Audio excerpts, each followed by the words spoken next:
నమస్కారం దూరదర్శన్ వార్తలకు స్వాగతం నేను లావణ్య ముందుగా వార్తలోని ముఖ్యాంశాలు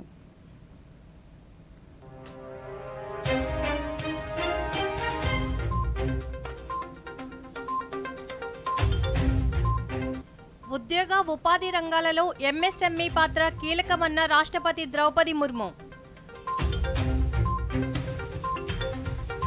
గుంటూరులోని పోలీస్ ఏఐ హ్యాకథాన్లో పాల్గొన్న ముఖ్యమంత్రి చంద్రబాబు నాయుడు ఒడిశా పూరి జగన్నాథ రథయాత్రకు పోటెత్తిన భక్తులు ప్రధానమంత్రి మన్ కీ బాత్ కార్యక్రమం ఈ ఆదివారం ఉదయం 11 గంటలకు. వార్తల్లోని వివరాలు. ఉద్యోగ ఉపాధి రంగాలలో ఎంఎస్ఎంఈలది కీలక పాత్రని, ఎంఎస్ఎంఈల రాకతో ఆర్థిక స్వావలంబనకు మార్గం సుగమమైందని రాష్ట్రపతి ద్రౌపది ముర్ము అభివర్ణించారు. అంతర్జాతీయ ఎంఎస్ఎంఈ దినోత్సవం సందర్భంగా న్యూఢిల్లీలోని విజ్ఞాన్ భవన్లో జరిగిన ప్రత్యేక కార్యక్రమంలో రాష్ట్రపతి పాల్గొన్నారు. కేంద్ర మంత్రి జితిన్ రామ్ మాంగితో కలిసి దేశ అభివృద్ధిలో ఎంఎస్ఎంఈల పాత్ర కరదీపికను ఆవిష్కరించారు. అనంతరం రాష్ట్రపతి మాట్లాడుతూ ఎంఎస్ఎంఈలతో వినూత్న ఆవిష్కరణలు, స్టార్టప్లతో స్వయం సమృద్ధిగా దేశం ముందుకు వెళ్తుందన్నారు. फैलाव और करोड़ों लोगों का रोजगार के लिए इस क्षेत्र से जुड़ाव इसे सस्टेनेबल ग्रोथ में महत्वपूर्ण बनाता है. इस क्षेत्र का विकास महिलाओं और कमजोर वर्गों के लोगों को आत्मनिर्भर बनाने में अहम है. ये प्रसन्नता की बात है कि एमएसएमई सेक्टर में हाल के वर्षों में महिलाओं की भागीदारी बढ़ी है. हम सब जानते हैं देश में महिलाएं 50% है. जब महिलाओं का रोजगार बढ़ेगा तो देश का जो हम लोगों का स्वप्न 2047 तक देश को विकसित भारत बनाने का मुझे लगता है वो तब संभव हो सकेगा. एमएसएमई सेक्टर में ग्रीन टेक्नोलॉजी का बढ़ावा देना समय की मांग है. इससे न केवल एमएसएमई की सस्टेनेबिलिटी एंड कॉम्पिटिटिवनेस बढ़ेगी बल्कि देश को क्लाइमेट संबंधी लक्ष्यों को प्राप्त करने भी सहायता मिलेगी. एमएसएमई के सस्टेनेबिलिटी के लिए इनोवेशन बहुत जरूरी है. सरकार विभिन्न माध्यमों से स्टार्टअप और इनोवेशन की संस्कृति को बढ़ावा दे रही है. डीआरडीओ जैसे संस्थानों द्वारा एमएसएमई को टेक्नोलॉजी ट्रांसफर, इनोवेशन और रिसर्च के लिए फंड जैसे सहायता दी जा रही है जिससे वे रक्षा और एयरस्पेस के क्षेत्रों में योगदान दे सके. దేశ యువత ఆధునిక సాంకేతిక విప్లవాన్ని అందిపుచ్చుకొని నైపుణ్యాలను అభివృద్ధి చేసుకోవాలని భారత ఉపరాష్ట్రపతి జగదీప్ ధన్కడ్ పిలుపునిచ్చారు. ఉత్తరాఖండ్ నైనిటాల్లోని షేర్వాడ్ కళాశాల 156వ వ్యవస్థాపక దినోత్సవ వేడుకలలో పాల్గొన్నారు. ఈ సందర్భంగా ఉపరాష్ట్రపతి మాట్లాడుతూ జాతీయవాద భావాన్ని నిలబెట్టుకోవాలని స్పష్టం చేశారు. ఒక లక్ష్యాన్ని ఎంచుకొని దాన్ని సాధించే దిశగా కృషి చేయాలన్నారు. Where a landline was absolutely a privilege. And look at now, India boasts in the world of having largest number of smartphones. Digital penetration and connectivity which is unrivaled in the world. You must have heard very frequently artificial intelligence, Internet of Things, blockchain, machine learning and the kind. But these have entered your life. In school, in workplace, in homes. You will have to change and adapt so that you become worthy citizens of a nation, Bharat, that is home. శాంతి భద్రతలు పటిష్టంగా ఉంటేనే అభివృద్ధి జరుగుతుందని ముఖ్యమంత్రి చంద్రబాబు నాయుడు పేర్కొన్నారు. గుంటూరులోని police AI హ్యాకథాన్ను ముఖ్యమంత్రి ప్రారంభించారు. ఐటీ కంపెనీలు ఏఐ నిపుణులతో ముఖాముఖి అనంతరం ఆయన ప్రసంగించారు. క్వాంటమ్ వ్యాలీ కింద ఏఐకి ప్రాధాన్యతనిచ్చానని, దీని ద్వారా ప్రపంచవ్యాప్తంగా తెలుగువారి సత్తా చాటాలన్నారు. ఎప్పటికప్పుడు టెక్నాలజీని ఉపయోగించుకోవాలని తెలిపారు. దేశంలో మొట్టమొదటిసారిగా డ్రోన్ సిటీ, స్పేస్ సిటీ ఏర్పాట్లు చేయబోతున్నట్లు ముఖ్యమంత్రి తెలిపారు. పర్ క్యాపిటా ఇన్కమ్ సంపాదించే వ్యక్తులు ఇండియన్స్ అయితే అందులో 35% తెలుగు వాళ్ళు ఉన్నారంటే అది మనం వేసిన ఫౌండేషన్ తప్ప ఇంకోటి కాదు. టెక్నాలజీతో జీరో క్రైమ్, అది ఏదైనా కావచ్చు. రేపు రాబోయే రోజులు ఇష్టానుసారంగా గంజాయి అమ్ముతాం, గంజాయి సేవిస్తాం, గంజాయి పండిస్తాం.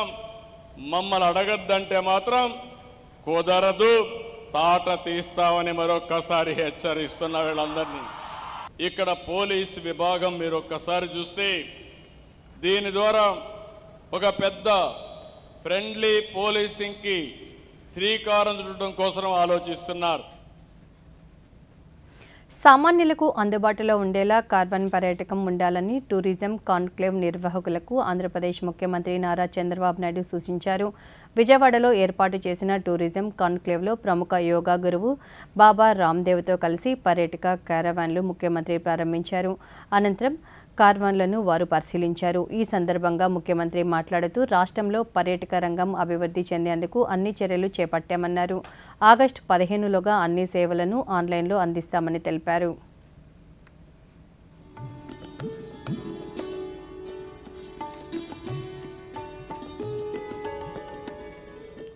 I wanted to seek Baba Ramdev Guruji's blessings.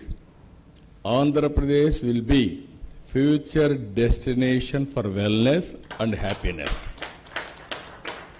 My goal is wealthy, healthy, happy Andhra Pradesh. That is the goal I have kept. I can create wealth through my economic policies. So this is the occasion I want to tell you everything we wanted to promote in a big way from today onwards. Investment versus to jobs, tourism is the best sector. It is better than IT, industry, agriculture, even other service sectors also. This is the best. Globally, every 10 jobs, one is from tourism. We had an ambitious plan, 2.4 trillion US economy. We wanted to US dollars, we wanted to achieve by 2047. దివ్యాంగులను అన్ని విధాలా ఆదుకునేందుకు కేంద్ర రాష్ట్ర ప్రభుత్వాలు ప్రత్యేక శ్రద్ధ తీసుకుంటున్నాయని కేంద్ర పౌర విమానయాన శాఖ మంత్రి కింజరాపు రామ్మోహన్ నాయుడు తెలిపారు. శ్రీకాకుళం నగరంలో airport authority of India community సామాజిక బాధ్యతతో పార్లమెంటు పరిధిలో వివిధ రకాల పరికరాలు అందించారు. ఈ సందర్భంగా కేంద్ర మంత్రి మాట్లాడుతూ దివ్యాంగుల మహిళల సంక్షేమం తమ ప్రధాన బాధ్యత అన్నారు.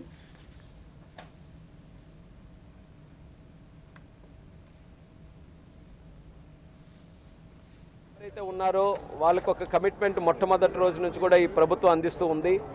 ప్రభుత్వం వచ్చిన వెంటనే 3,000 ఉన్నటువంటి పెన్షన్ని 6,000 మన ముఖ్యమంత్రి గారు చంద్రబాబు నాయుడు గారు ఏదైతే హామీ ఇచ్చారో అది నిలబెట్టుకున్నారు.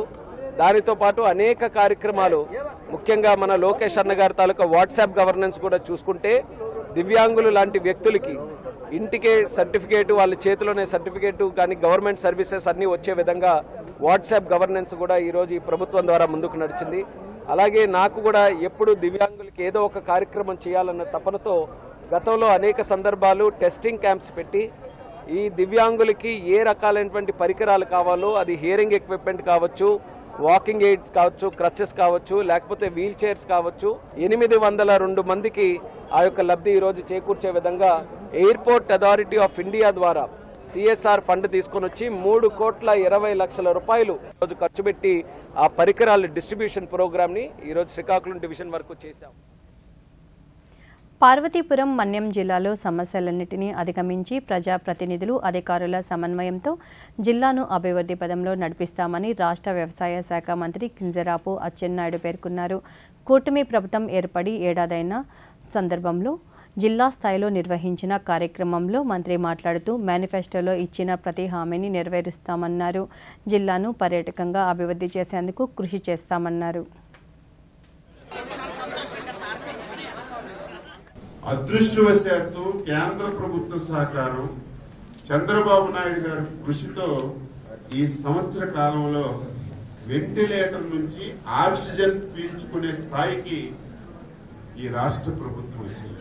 ఆర్థికంగా సమస్యలు ఉన్నాయని చెప్పి ఎన్నికల్లో ఇచ్చిన హామీలు ఎక్కడ కూడా అమలు చేయకుండా లేము. అన్ని హామీలు అమలు చేయడానికి ప్రయత్నం చేస్తున్నాం. అందులో భాగంగా ఎన్నికల్లో ఇచ్చినటువంటి హామీలు సూపర్ 6, 3,000 పెన్షన్ 4,000, 6,000, 10,000, 15,000. ఈ దేశంలో ఎక్కడా లేవు. 65 లక్షల మందికి 34,000 కోట్ల రూపాయలు. ఈ సంవత్సర కాలంలో ఇన్ని ఇబ్బందులున్నా పెన్షన్ ఇచ్చాం. ఇది ఎన్నికల హామీ, ఇది నెరవేర్చి సుపరిపాలనలో టిడ్కో ఇళ్లకు సంబంధించిన పెండింగ్ పనులను పూర్తి చేసి దీపావళి నాటికి లబ్ధిదారులకు అందిస్తామని రాష్ట్ర పురపాలక పట్టణాభివృద్ధి శాఖ మంత్రి పి నారాయణ తెలిపారు. ఒంగోలు అర్బన్ డెవలప్మెంట్ అథారిటీపై నిర్వహించి సమీక్షా సమావేశం అనంతరం మంత్రి మీడియాతో మాట్లాడుతూ ఇళ్ల నిర్మాణాలను పూర్తి చేసే ప్రక్రియ రాష్ట్ర వ్యాప్తంగా ప్రారంభమైందని తెలిపారు. అమృత్ పథకం ద్వారా 4 ఏళ్లలో రాష్ట్రంలోని ప్రతి ఇంటికి కుళాయి ద్వారా రక్షిత మంచినీటిని అందిస్తామన్నారు. ఏదైతే సంక్షేమ పథకాలు ఎలక్షన్స్ ముందు మేనిఫెస్టోలో చేసి చెప్పారో ఒక్కొక్కటి తీరుస్తూ వస్తున్నారు. ఇవన్నీ డబ్బులు లేవు, అయినా ముఖ్యమంత్రి గారు ఉన్న అపారణతో ఈరోజు ఎన్డీఏ గవర్నమెంట్లో కేంద్రంతో మాట్లాడుతూ ఈరోజు రాష్ట్రాన్ని ముందు తీసుకుపోతున్నారు.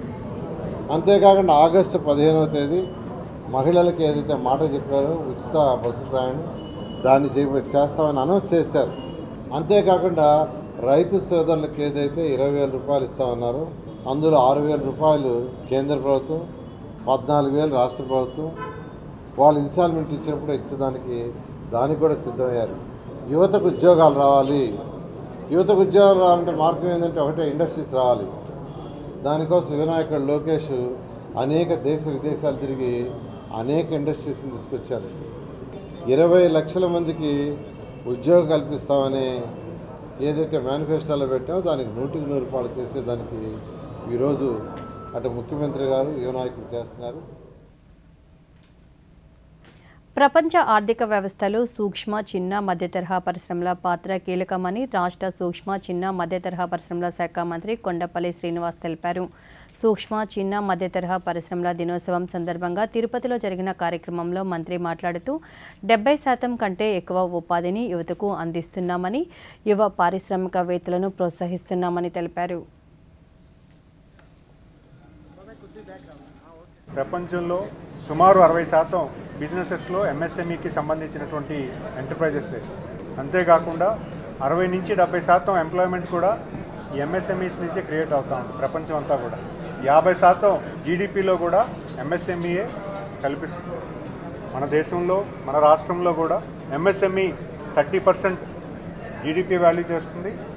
50 సుమారు 50% వరకు ఎక్స్పోర్ట్స్ కూడా చేయడం జరుగుతుంది. గౌరవ ముఖ్యమంత్రి వర్యులు శ్రీ నారా చంద్రబాబు నాయుడు గారు గతంలో ఐటీ ఎలాగైతే మన రాష్ట్రానికి తీసుకొచ్చి ప్రతి కుటుంబానికి ఒక ఐటీ ఎంప్లాయీని తయారు చేశారో అదే దశగా ఎంఎస్ఎంఈస్ని ప్రోత్సహిస్తూ భవిష్యత్ కాలంలో 2029 కల్లా ప్రతి కుటుంబాన్ని నుంచి ఒక పారిశ్రామికత రావాలని ఇక్కడ ఎంఎస్ఎంఈస్ని ప్రోత్సహించడానికి ఒక పెద్ద ఎత్తున కార్యాచరణ చేయడం జరుగుతుంది. అన్నా క్యాంటీన్ల ద్వారా పేదల ఆకలి తీరుస్తున్నామని రాష్ట్ర సాంఘిక సంక్షేమ శాఖ మంత్రి డాక్టర్ డోలా శ్రీ బాల వీరాంజనేయ స్వామి అన్నారు. సింగరాయకొండలో 61 లక్షల రూపాయల వ్యయంతో నిర్మించనున్న అన్నా క్యాంటీన్ భవన నిర్మాణానికి మంత్రి ఈరోజు భూమి పూజ చేశారు. ఈ సందర్భంగా మంత్రి మాట్లాడుతూ ప్రజలకు ఎల్లప్పుడూ అందుబాటులో ఉంటూ వారి సమస్యలను పరిష్కరిస్తున్నామన్నారు.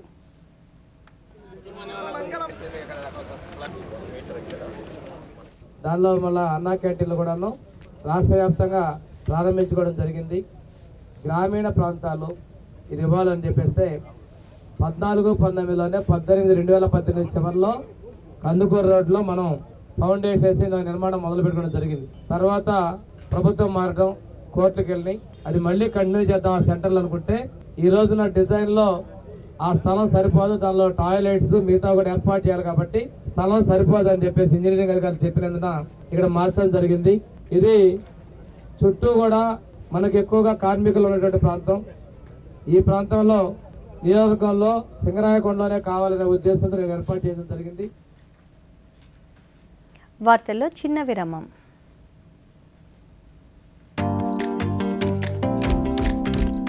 Oh lovely, well done.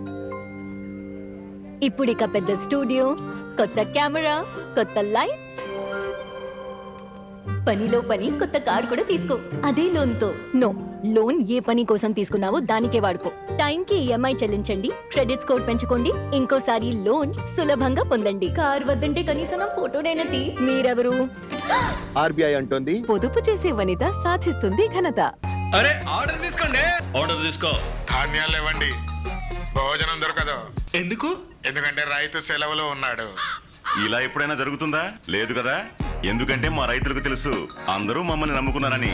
అందుకే మా నమ్మకం గ్రోమోర్. ప్రపంచం ఎవరిని నమ్ముతుందో వారి నమ్మకం గ్రోమోర్. వార్తలకు తిరిగి స్వాగతం. పేద ప్రజలకు కేంద్ర ప్రభుత్వ పథకాలు అందించడంలో ప్రజాప్రతినిధులు, అధికారులు సమన్వయంతో పనిచేయాలని హిందూపురం పార్లమెంటు సభ్యులు బీకే పార్థసారథి సూచించారు. శ్రీ సత్యసాయి జిల్లా పుట్టపర్తి కలెక్టరేట్లో జిల్లా అభివృద్ధి సమన్వయ పర్యవేక్షణ కమిటీ సమావేశంలో ఎంపీ మాట్లాడుతూ ప్రభుత్వం ప్రతిష్టాత్మకంగా చేపట్టిన తల్లికి వందనంతో దాదాపు 67 లక్షల మంది విద్యార్థులు లబ్ధి పొందారన్నారు. కేంద్ర రాష్ట్ర ప్రభుత్వాలు అమలు చేస్తున్న సంక్షేమ పథకాలను సద్వినియోగం చేసుకోవాలన్నారు.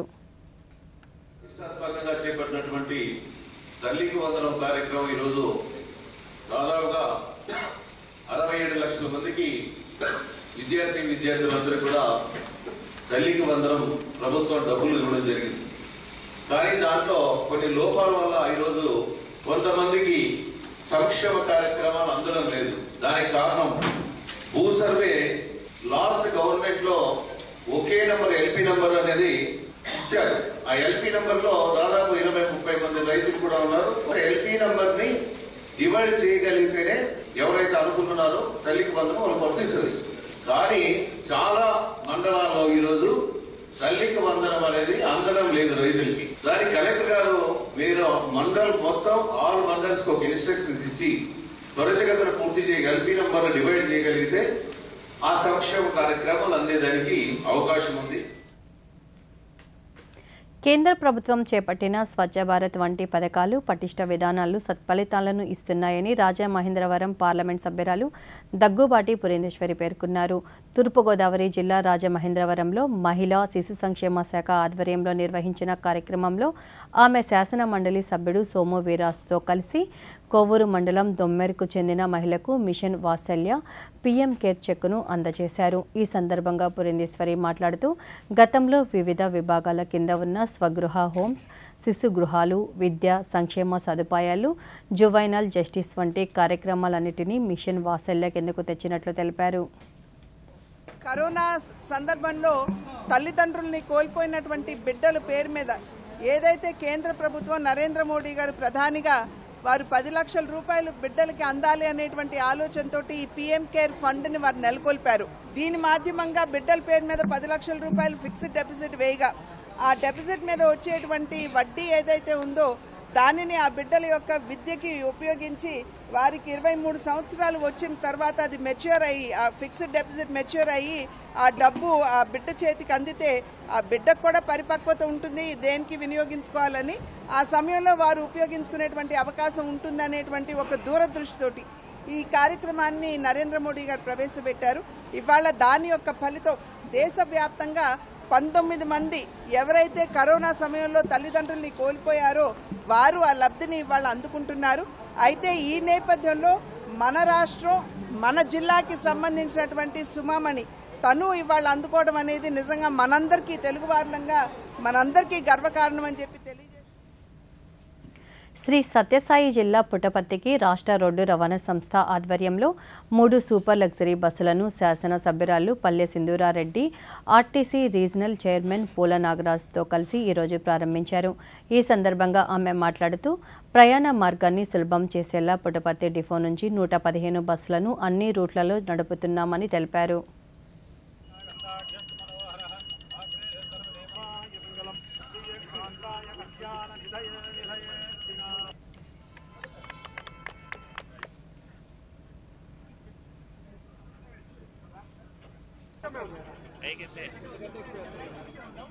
जय बोलो भगवान श्री सत्यसाई बाबा जी के।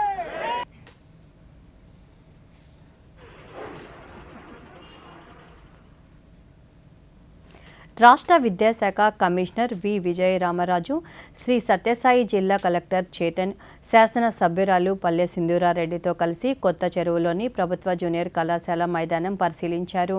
రాష్ట్ర ముఖ్యమంత్రి నారా చంద్రబాబు నాయుడు జూలై 5వ తేదీన శ్రీ సత్యసాయి జిల్లా కొత్త చెరువులో పర్యటించే అవకాశం ఉండటంతో అన్ని ఏర్పాట్లు చేయాల్సిందిగా అధికారులను ఆదేశించారు.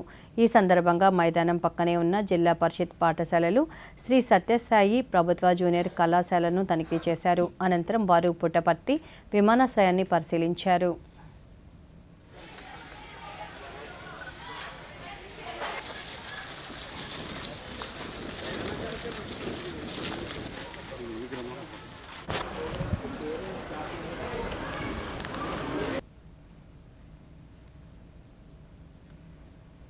కేంద్ర సహకార మంత్రిత్వ శాఖ సహకార్ సే సమృద్ధి కార్యక్రమం ద్వారా వ్యవసాయ వాణిజ్య ఉత్పత్తుల మార్కెటింగ్కు అవకాశం కల్పిస్తుంది. ఈ కార్యక్రమంలో భాగంగా ఈరోజు నెల్లూరులోని కృషి విజ్ఞాన కేంద్రంలో శిక్షణా కార్యక్రమాన్ని నిర్వహించారు. వ్యవసాయ ఉత్పత్తులు, హస్తకళా నైపుణ్యంతో రూపుదిద్దుకుంటున్న ఉపకరణాలు, అలంకరణ వస్తువులు, పూలు, పండ్లు, మత్స్య ఉత్పత్తులకు మార్కెటింగ్ సదుపాయాన్ని సమకూర్చే వాణిజ్య కేంద్రాలుగా ప్రాథమిక సహకార సంఘాలు సేవలు అందిస్తున్నాయని నిర్వాహకులు తెలిపారు.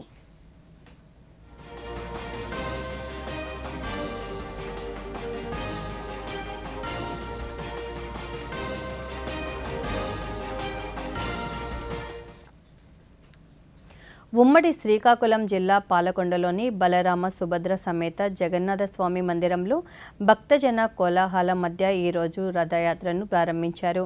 ఆషాఢ శుద్ధ విధియ సందర్భంగా అంగరంగ వైభవంగా గుండీచా మందిరానికి రథంపై ఊరేగింపుగా బయలుదేరిన స్వామివారు 11 రోజుల అనంతరం జూలై 7వ తేదీన తిరిగి దేవాలయానికి చేరుకోనున్నారు.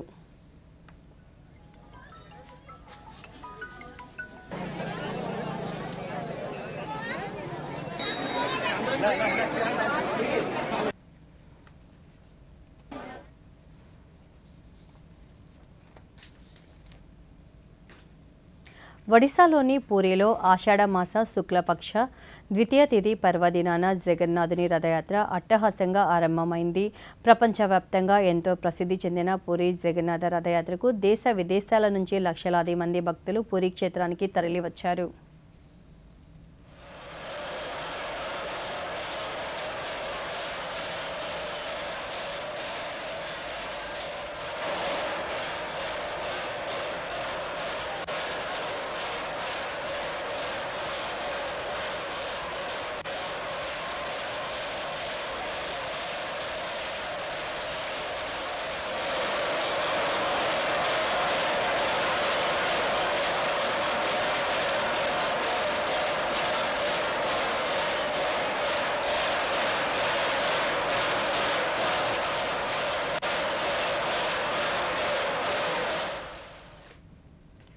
కేంద్ర హోంమంత్రి అమిత్ షా గుజరాత్లోని అహ్మదాబాద్లో 400 సంవత్సరాలకు పైగా పురాతనమైన జగన్నాథ ఆలయంలో ఈరోజు ప్రత్యేక పూజలు నిర్వహించారు.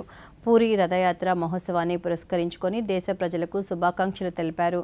జగన్నాథుని రథయాత్ర భారతీయుల భక్తి, సంస్కృతి, వారసత్వాలను ప్రతిబింబిస్తుందని సామాజిక మాధ్యమంలో పోస్ట్ చేశారు. షాంఘై సహకార సంస్థ ఎస్సీఓ రక్షణ మంత్రుల సమావేశం సందర్భంగా కేంద్ర రక్షణ మంత్రి రాజ్నాథ్ సింగ్ చైనా రక్షణ మంత్రి అడ్మిరల్ డాంగ్ జున్తో సమావేశమయ్యారు. ఈ ద్వైపాక్షిక చర్చల్లో భారత్, చైనా దేశాల మధ్య నెలకొన్న సరిహద్దు సమస్యల శాశ్వత పరిష్కరించడంతో పాటు ఉద్రిక్తలు తగ్గించేలా నిర్మాణాత్మక రోడ్ మ్యాప్ రూపొందించాల్సిన ఆవశ్యకతను కేంద్ర మంత్రి స్పష్టం చేశారు. కేంద్ర ఆర్థిక మంత్రి నిర్మలా సీతారామన్ అధ్యక్షతన ఈరోజు ప్రభుత్వ రంగ, ప్రాంతీయ, గ్రామీణ బ్యాంకుల ఉన్నతాధికారులతో సమావేశం నిర్వహించారు. ఈ సమావేశంలో ఆర్ఆర్బీల కార్యాచరణ, పాలన, సంస్కరణ వంటి కీలక అంశాలతో పాటు పశు సంవర్ధక, పాడి పరిశ్రమ, మత్స్య పరిశ్రమల అభివృద్ధి కోసం అమలు చేస్తున్న కిసాన్ క్రెడిట్ కార్డ్ పథకం పనితీరును సమీక్షించారు.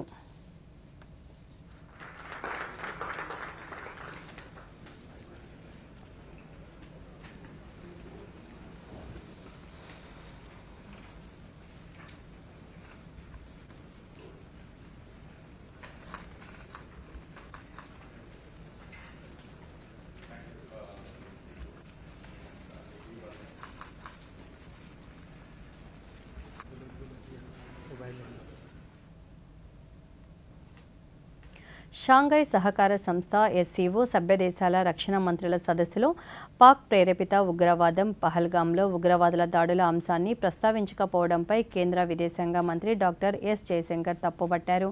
ఈ విషయమై ఎస్సీఓ ఉమ్మడి ప్రకటనపై రక్షణ మంత్రి రాజ్నాథ్ సింగ్ సంతకం చేయకపోవడాన్ని ఆయన సమర్థించారు. రాజ్నాథ్ నిర్ణయంతో ఉగ్రవాదంపై భారత్ మరోసారి స్పష్టమైన వైఖరిని ప్రపంచ దేశాలకు చాటి చెప్పిందన్నారు.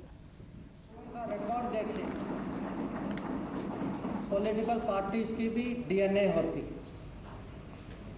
और ये डीएनए कि आज तक इमरजेंसी के बारे में रिग्रेट कभी भी ये नहीं कहा कि गलत निर्णय था, कि हम सॉरी हैं कि हम लोगों ने कितने देश का जीवन, कितने लोगों का जीवन बिगाड़ा।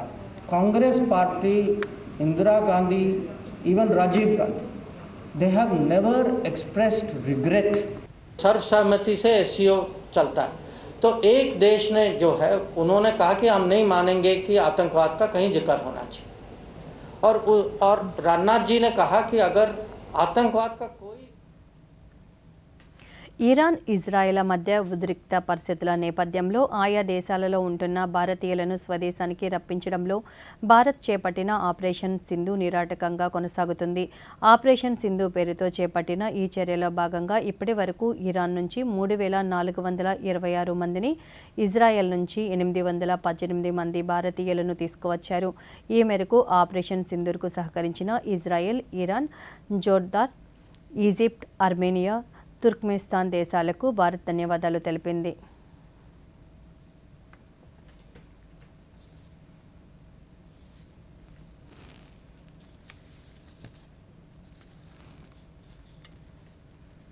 ప్రధానమంత్రి నరేంద్ర మోదీ తన మనసులోని భావాలను దేశ ప్రజలతో పంచుకునే మన్ కీ బాత్ కార్యక్రమం 123వ సంచిక ఈ నెల 29వ తేదీ ఆదివారం ఉదయం 11 గంటలకు ప్రసారమవుతుంది. ఆకాశవాణి సమన్వయంతో దూరదర్శన్ ఛానళ్లు మన్ కీ బాత్ కార్యక్రమాన్ని ప్రసారం చేస్తాయి. ఈ కార్యక్రమ తెలుగు అనువాదం వెనువెంటనే దూరదర్శన్ సప్తగిరిలో ప్రసారమవుతుంది.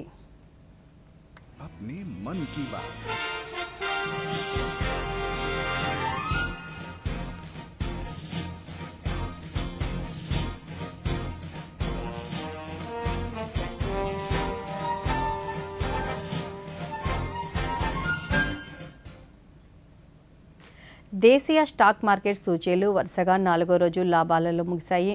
అంతర్జాతీయ మార్కెట్ల నుంచి సానుకూల సంకేతాలు, విదేశీ కొనుగోళ్లు కొనసాగుతున్నాయన్న అంచనాలతో సూచీల లాభాల జోరు కొనసాగింది. ఈ క్రమంలో సెన్సెక్స్ మళ్లీ 84,000 మార్కు దాటగా నిఫ్టీ 25,600 ఎగువన ముగిసింది. సెన్సెక్స్ ఉదయం 83,774 పాయింట్ల వద్ద ఫ్లాట్గా ప్రారంభమై ఆరంభంలో స్వల్ప ఒడిదుడుకులు ఎదుర్కొన్న సూచీ తర్వాత లాభాల్లోకి వెళ్లింది. ఇంట్రాడేలో 84,089 వద్ద గరిష్టాన్ని తాకి చివరికి 303 పాయింట్ల లాభంతో 84,058 వద్ద స్థిరపడింది. నిఫ్టీ 88 పాయింట్ల లాభంతో 25,637 వద్ద ముగిసింది.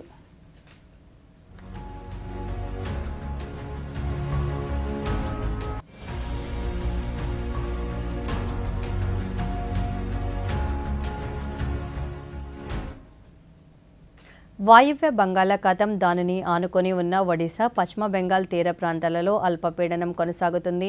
ఈ ప్రభావంతో రాబోయే 24 గంటలలో శ్రీకాకుళం, విజయనగరం, పార్వతీపురం, మన్యం, అల్లూరి సీతారామరాజు, తూర్పుగోదావరి, ఏలూరు, ఎన్టీఆర్ జిల్లాలోని కొన్ని ప్రాంతాలలో తేలికపాటి నుంచి మోస్తారు వర్షాలు కురిసే అవకాశం ఉందని రాష్ట్ర విపత్తుల నిర్వహణ సంస్థ తెలిపింది. అలాగే మిగతా జిల్లాలలో అక్కడక్కడ తేలికపాటి వర్షాలు పడే అవకాశం ఉందని తెలిపింది.